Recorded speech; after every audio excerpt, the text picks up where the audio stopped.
आज Doubtnut app download करें।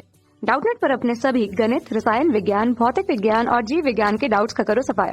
बस प्रश्न की फोटो खींचो, एक ही प्रश्न को क्रॉप करो और तुरंत वीडियो सोल्यूशन पाओ। अभी डाउनलोड करें।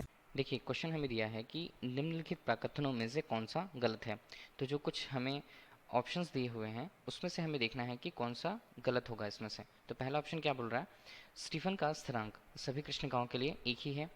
दूसरा क्या बोल रहा है, दूसरा बता रहा है कि ऊष्मा विकिरण 3 × 10⁸ मीटर प्रति सेकंड की गति से चलते हैं।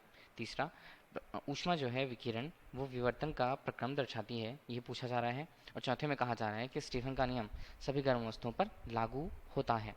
तो कौन सा सही होगा कौन सा गलत होगा ये हमें देखना है। पहले नियम की बात करें तो पहला जो नियम है वो स्टीफन का स्थिरांक है। तो स्टीफन ने नियम क्या दिया था, स्टीफन का जो नियम था वो कृष्णिका या किसी कृष्ण पिंड पर आधारित था पहले तो। ठीक है, तो इस तरह उन्होंने ये बोला था कि किसी कृष्णिका के एकांक क्षेत्रफल से प्रति सेकंड उत्सर्जित ऊर्जा विकिरण की जो दर होती है परम ताप के चतुर्घात के अनुक्रमानुपाती होती है। अगर हमने ये बताया तो विकिरित ऊर्जा को ई के रूप में लेते हैं। और अगर हमने स्टेटमेंट के हिसाब से बताया कि कृष्णिका से संबंधित जो उसका ताप होता है परम ताप का घात 4 जो होता है वो इस तरह से ऊर्जा विकिरित जो होती है उसके एकांक पृष्ठ से एकांक समय पर, ठीक है, तो वो उसके अनुक्रमानुपाती होते हैं, ये उन्होंने बताया अपने नियम के अनुसार। तो अब अगर हम इसे हल करें तो इसे बराबर का चिन्ह लगाएंगे और सिग्मा टी की घात 4 के रूप में इसका मान बनेगा। ठीक है, तो सिग्मा हमें क्या बता रहा है, सिग्मा हमें बता रहा है यहाँ पर स्थिरांक के मान को। तो स्थिरांक किसके लिए होगा, वो निर्भर किस पे करेगा, वो स्थिरांक जो होगा वो एक नियत मान होगा सभी कृष्णिका के लिए। तो इस तरह जो कृष्णिका के लिए पूछा जा रहा है स्टेटमेंट पहले में कि स्टीफन का स्थिरांक सभी कृष्णिकाओं के लिए एक ही है, तो हाँ, स्थिरांक का मतलब ही होता है। और ये सभी, क्योंकि ये नियम कृष्णिकाओं के लिए दिया हुआ है या कृष्णपिंड के लिए दिया हुआ है, तो सभी कृष्णपिंड के लिए जो स्थिरांक का मान है वो नियत होगा। ठीक है, ये पहला स्टेटमेंट है, तो पहला स्टेटमेंट हमारे लिए सही होगा।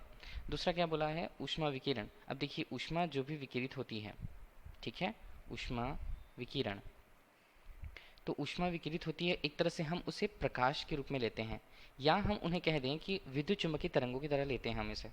ठीक है, तो ऊष्मा विकिरण जो है प्रकाश के रूप में एक स्थान से दूसरे स्थान गमन करती है, ये हम जानते हैं। तो प्रकाश का अगर हम वायु में देखें या निर्वात में देखें, ठीक है, तो उसका गति कितना होगा, उसका चाल कितना होगा। तो प्रकाश का चाल कितना होता है, 3 × 10⁸ किसमें, मीटर प्रति सेकंड पर। किसमें होता है, वायु में या निर्वात पे। तो ऊष्मा विकिरण भी अगर वायु या निर्वात पे गमन करती है तो उसकी गति 3 × 10⁸ मीटर प्रति सेकंड की गति होगी। तो दूसरा जो स्टेटमेंट दिया है वो भी सही है। तीसरा है, ऊष्मा विकिरण जो है विवर्तन दर्शाते हैं। विवर्तन का प्रक्रम होता क्या है, विवर्तन हम जानते हैं कि अगर प्रकाश किसी सूक्ष्म स्थान से गुजरती है तो वो क्या होती है, सूक्ष्म स्थान की ओर थोड़ी सी मुड़ जाती है।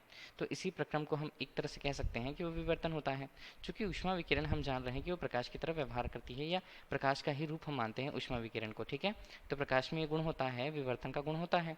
तो इस तरह से अगर हम ऊष्मा विकिरण की बात करते हैं तो ऊष्मा विकिरण में भी हाँ विवर्तन का गुण होगा। तो तीसरा जो स्टेटमेंट दिया हुआ है वो भी सही हमारे लिए।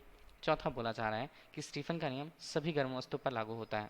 अगर यहाँ कृष्णिका के लिए बात की जा रही है कि कृष्णिका पे अगर ये लागू होता है, तो देखिए कृष्णिका जो है एक तरह से आदर्श पिंड की तरह व्यवहार करती है, लेकिन कोई भी वस्तु कृष्णिका नहीं होती है आदर्श रूप में। ठीक है, तो कोई भी अगर वस्तु हो और उसमें भी कृष्णिका जैसे गुण हो कि वो ऊष्मा का अवशोषण करे और ऊष्मा का उत्सर्जन भी करे, लेकिन वो कृष्णिका से कम होता है, इसलिए हम उसके वस्तु के लिए उपयोग करते हैं एप्सिलॉन।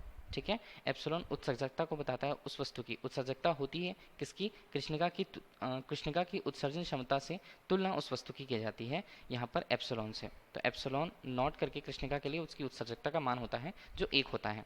ठीक है, अगर हम किसी कृष्णिका के लिए बात करें, किसी या गर्म वस्तुओं के लिए बात करें, तो गर्म वस्तु के लिए तभी ये लागू होगा। देखिए, पूरा जो स्टेटमेंट दिया है वो सही नहीं है। गर्म वस्तुओं में कब लागू होगा, जब तापमान, उसका जो गर्म वस्तु जो है उसका सामान्य तौर पर अगर हम तापमान की बात करते हैं, ठीक है, तो तापमान अगर 273 केल्विन से अधिक हो, ठीक है, तभी तभी हम ये मान के चलते हैं कि उस पृष्ठ से ऊष्मा का उत्सर्जन होगा।